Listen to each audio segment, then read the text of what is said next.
हुई है राजेंद्र नगर मामले में और आगे क्या कुछ हो रहा है सर? ये बहुत दुर्भाग्यपूर्ण घटना है।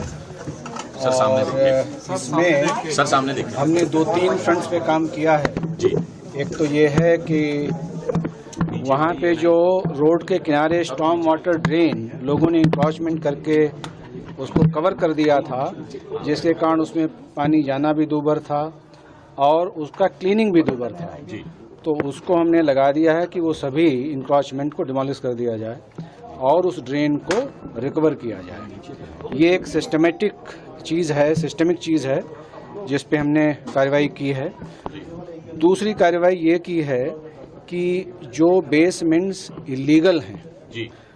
और जो सिक्योरिटी एंड सेफ्टी के लिए थ्रेट हैं जी। उन पे भी कार्रवाई स्टेप अप कर दी है।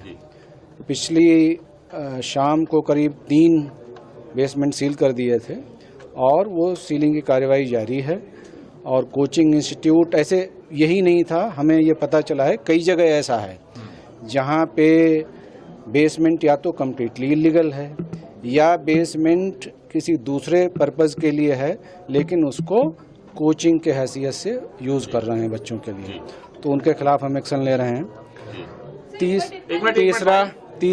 तीसरा ये है कि जो इसमें मेंटेनेंस के इंजीनियर थे जिनके जिम्मेदारी होती है कि वाटर लॉगिंग को कंटेन करना, उनके खिलाफ भी हमने एक्शन लिया है।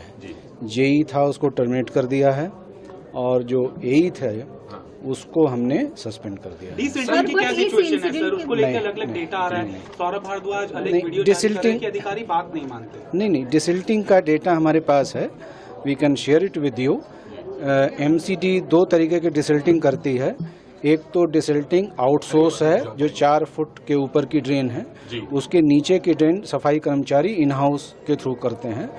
उसमें डेटा है कि कितना डिसिल्टिंग इस बार हुई है और क्या हमारे पूरे साल का प्लान है। इस राजेंद्र नगर के केस में जैसे मैंने बताया कि जो स्टॉर्म वाटर ड्रेन है अलॉन्ग साइड द रोड वो कम्प्लीटली कवर्ड थी। और ये समस्या एक्चुअली दिल्ली में कई जगह है कि लोग ड्रेन्स स्टॉर्म वाटर ड्रेन को कवर कर लेते हैं, इंक्रोचमेंट कर लेते हैं सर, और वो बड़ा भारी एक मुश्किल पैदा करता है। सर इसमें एक और बात है कि इससे पहले मुखर्जी नगर इलाके में आपको याद हो आग लगी थी जिसमें छात्र कूद कर अपनी जान बचा रहे थे।